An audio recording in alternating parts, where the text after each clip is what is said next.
everyone, my name is Chrissy Shoaf. I am your Grace Company Ambassador. Today's segment will be Keep an Eye on the Sky, Finesse Feathering. So today's segment, I'm going to show you different ways as to how you can put feathers in different shapes that may be on your quilts, even with automated blocks from Quilt Motion that you may have purchased from different companies, and also a border. So I'm going to show you two different types of feathers that I love to do, and also inside of the blocks. So I did not do it on a actual quilt top. I actually stitched out all the blocks on a black piece of fabric because I wanted you guys to see how amazing colored thread can look on top of black fabric. And so if you hang out with me, we'll get started. I start mine off with the little swirl before I go into my actual foliage feathers.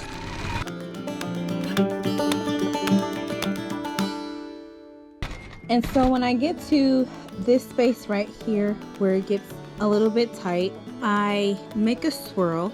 Okay, so it's not perfect, but just gonna give it a go.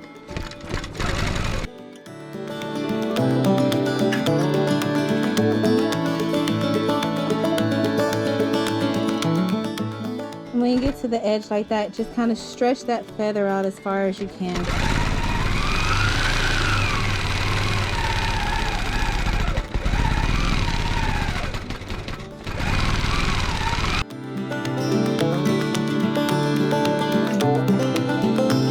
And you're going to end right there on that curve.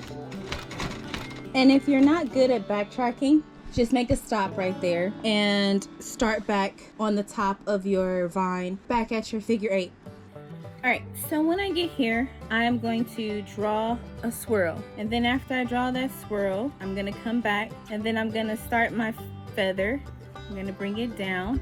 Then I'm gonna go back up as far as I can to meet that line.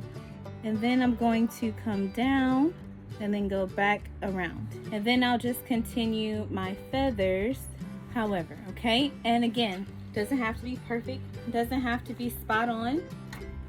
All right, so here we go.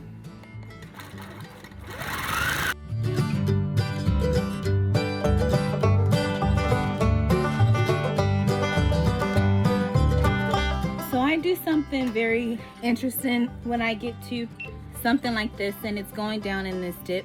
So I will do something completely backwards, and I will make a swirl and I will come back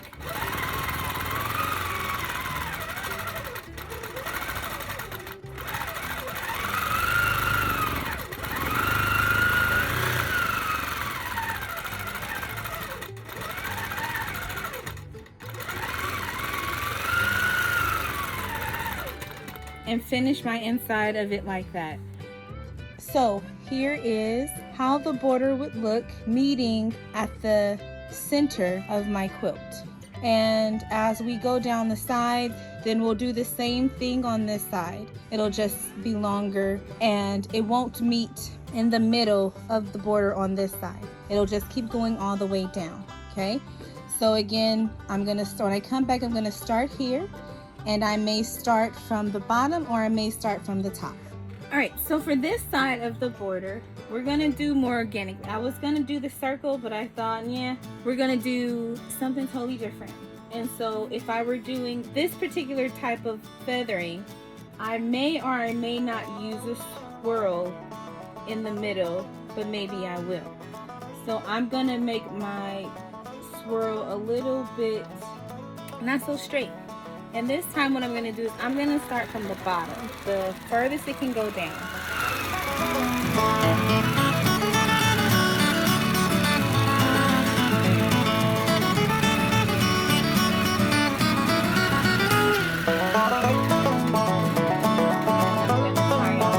Okay?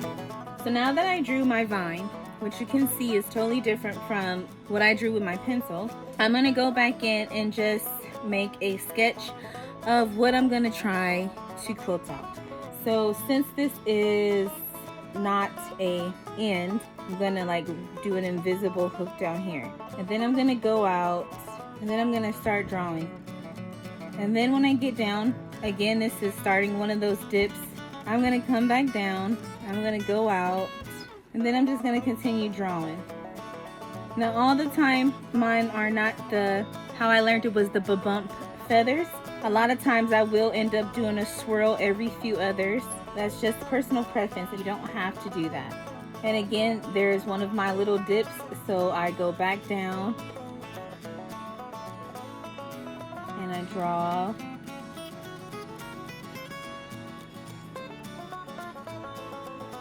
And I continue on all the way till I get to the edge of my vine, okay?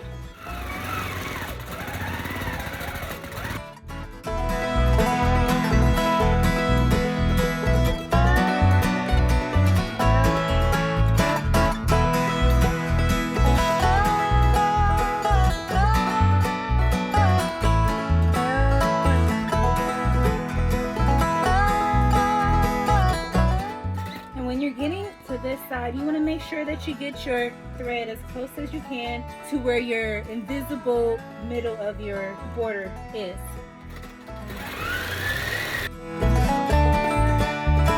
Because this is one of the more organic type of vines that I did, I will unperfectly go back down this vine and start back over here.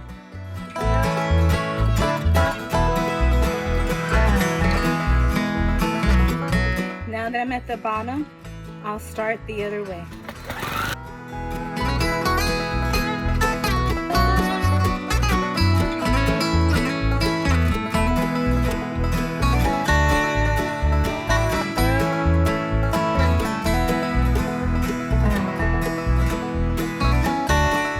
So now I'm reaching the middle, the end of it, and I want to start to make my feathers to go smaller so that I can bring my top one out.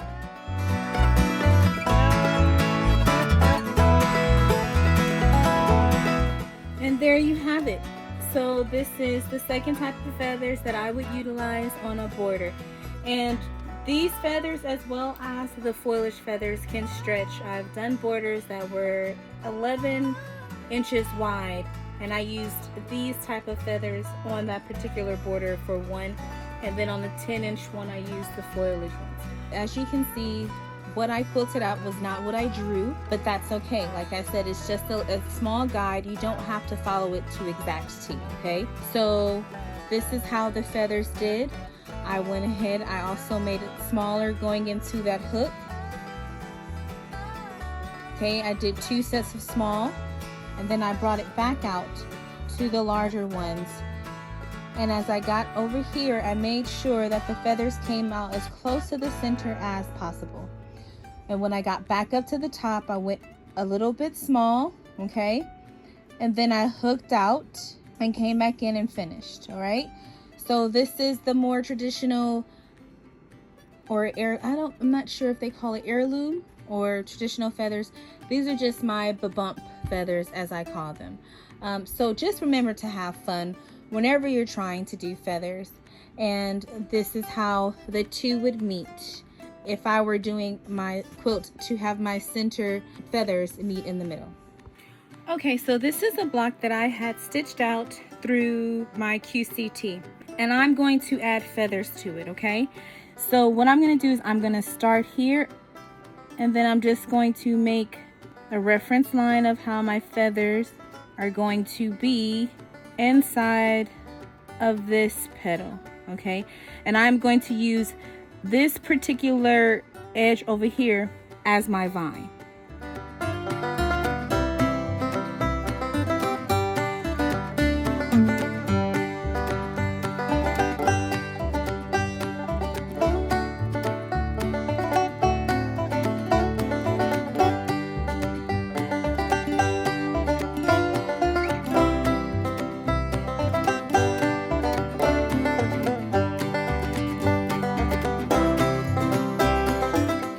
So now I'm going to take it a step further, and I am going to draw feathers in between these shapes. Okay, so since this side dips in, what I'm going to do is I'm going to make a petal come out here,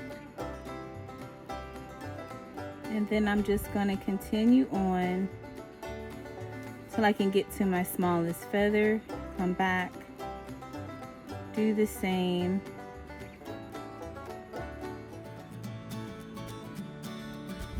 Okay, so I'm going to do that in each of these open spaces.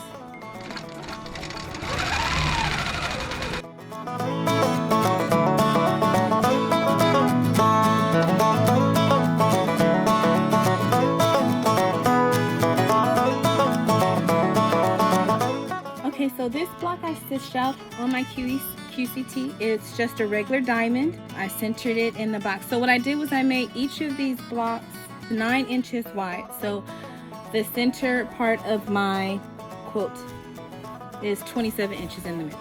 So I split it up between two, so each one is 9. So I took this block from QCT, just a regular diamond, and I stitched it out. So what I'm going to show you in this one is how we can add feathers to the inside of this diamond. So I'm just going to draw a line to the middle and to the center, so it looks like a kite. And so from the center, I am going to do the same thing like I did on the foliage portion of the middle. I'm going to make a figure 8. I'm going to then draw out how I'm going to stitch this.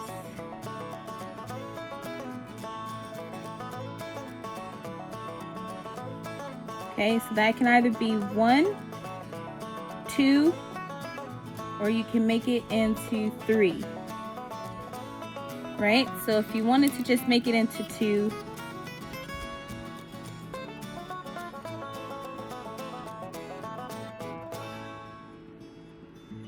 this one would be an elongated feather and come down. So I'm actually going to make it into 2 feathers on each side. You're going to repeat the same thing down at the bottom.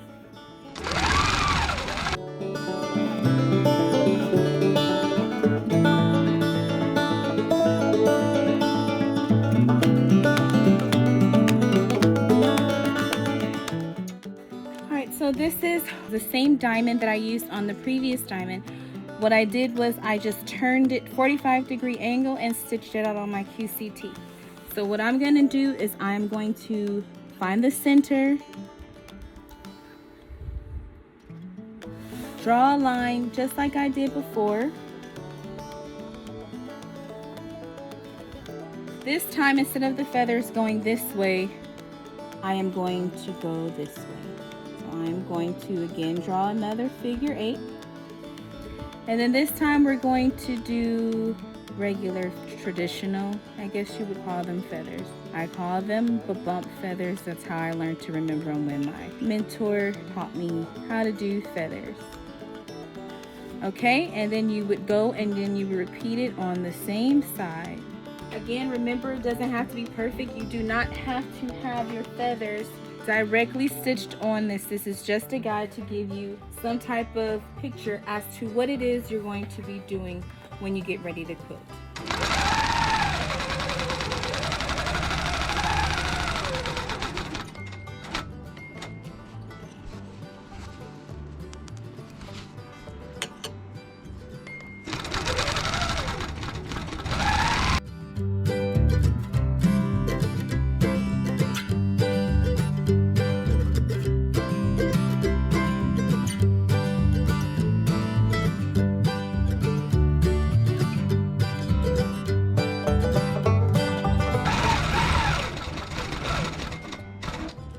All right, so this would be the feather completed out.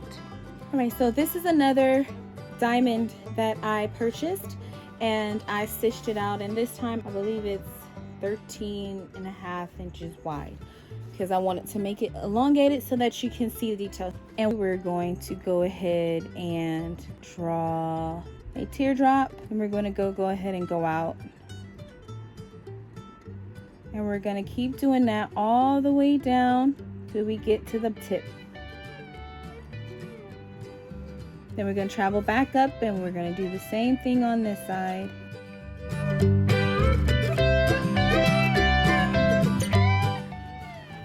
Okay. At the bottom, we're going to make the drop go the opposite way. And then we're going to do the same thing all the way down.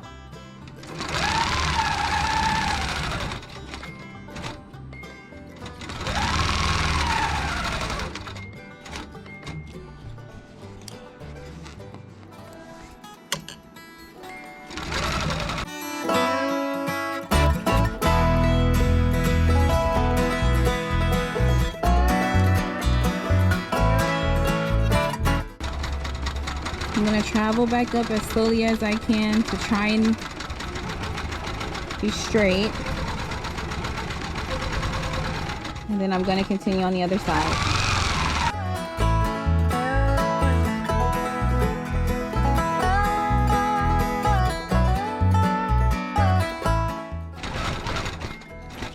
Alright, so that top part of it is done.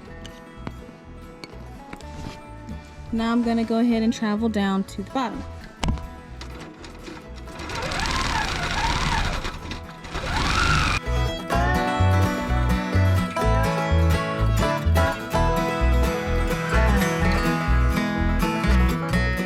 This is the outcome of this feather. Kind of looks like eyelashes, but I think it's fun. And you can always fill in this part with swirls or lines, so it doesn't have to stay just like this. Alright, so this is another block that I purchased that I went ahead and stitched out. And so what I'm going to use this in reference to is if these two pieces were sashing. I'm going to draw a line. The feathers are going to go opposite directions of this. If you want to go further, you can do the feathers inside their circles, but I'm going to leave the circles where they are, and I'm just going to do feathers on the ends of these blocks, okay?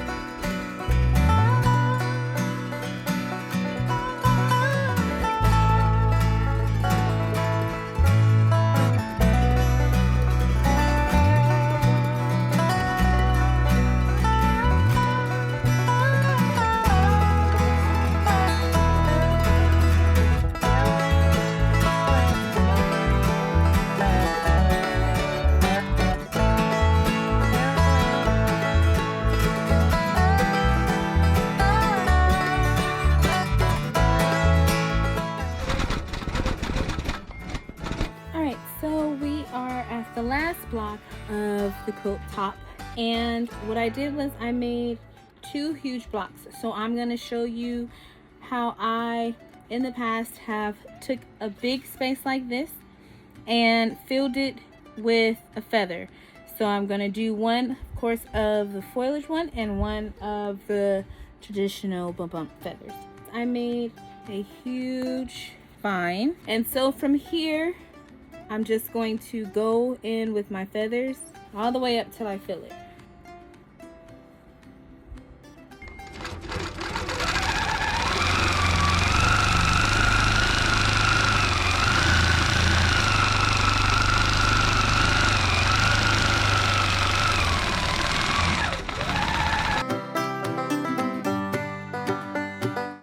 Alright, so now I'm gonna go in and start my feathers.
So this is the feather that I did in the 13 3/4 inch block. Now I'm going to do the same over here, except I'm going to go the opposite way with the foliage type of a leaf.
And this is the same type of feather used on the first block, but with the leaf or foliage flowers.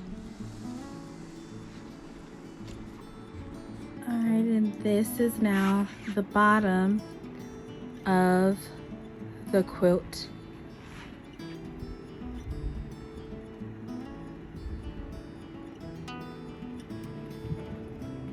And we are all done. Thank you all for joining me on Keep Your Eye on the Sky, the nest feathering segment. My name is Chrissy Shoaf once again, and I hope you all enjoyed your time with me. I cannot wait to see your work. Don't forget to post and give me a tag. I hope you all have a great day. Bye-bye.